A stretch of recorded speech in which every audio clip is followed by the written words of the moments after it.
Page 24, Au Clair de la Lune. Doesn't look too bad at first. It's all quarter notes and half notes.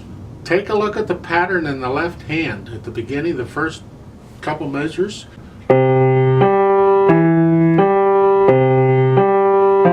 Does that sound familiar? Yeah, it's the Alberti bass, except we're not using eighth notes, now we're using quarter notes. In the second, third lines at the end, the last measures, you have a half rest in the right hand. So as you're playing the left hand, those quarter notes, when you get to the third quarter note, that E,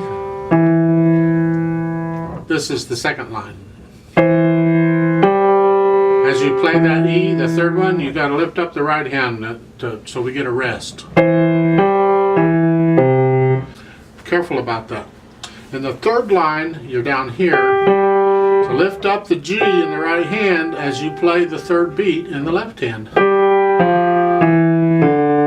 Okay, it gets 2 counts. That means it ends at the end of the second count. Doesn't end at the beginning of the second count. It's 1, 2, off. 1, 2, 3. It comes off on 3, right? It's kind of important. Much more important as we go through and things get more difficult. The melody's in the right hand. You're going to bring out the melody. The right hand is moving around some, okay, because you're starting out in the first line here. Second line you're here. Third line, it's a rebel. Look at it.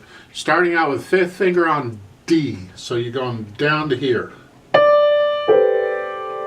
And then in the fourth line, the last line, you got to go back up where you were. Now you get a rest. You get a 2-beat rest to do this in. So, and that's when you move it. Get it there before you need to play the note, so it's in position, ready to go. And you do it during the rest. If you have to, practice. Now you probably have to look down at the keyboard for this one, for this move. But only for the move, alright? Then you can go back and look at the music again. There is a couple gotchas in the left hand to look out for. In the second line, the last measure on the left hand, you have this going on. And those last 2 notes, look at the fingering. They changed it. It's a 2-4.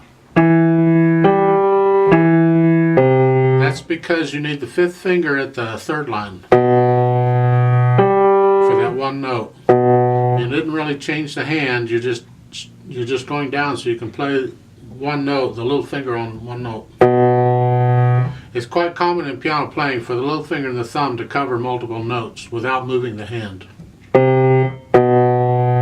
Okay, because in the second measure of the third line, the little finger's back where it was. Now, something that we tend to do in music and we have to watch out for, and I'm really bad at this too, is I tend to focus on patterns. And once I have it, I've got it, then later in the piece when I see similar stuff, I tend to play with the pattern that I'm used to rather than what's written. I have to be careful about that. See, in this piece at the first line, your left hand is going there. That's the pattern. But look at the last line. It's different. Even though the right hand is playing the same notes, the left hand isn't anymore. So watch out for that kind of stuff. Let's try this together. Common time, I'll give us 4 counts, we'll play it. So we're starting here and here. Okay. 1, 2, ready, go.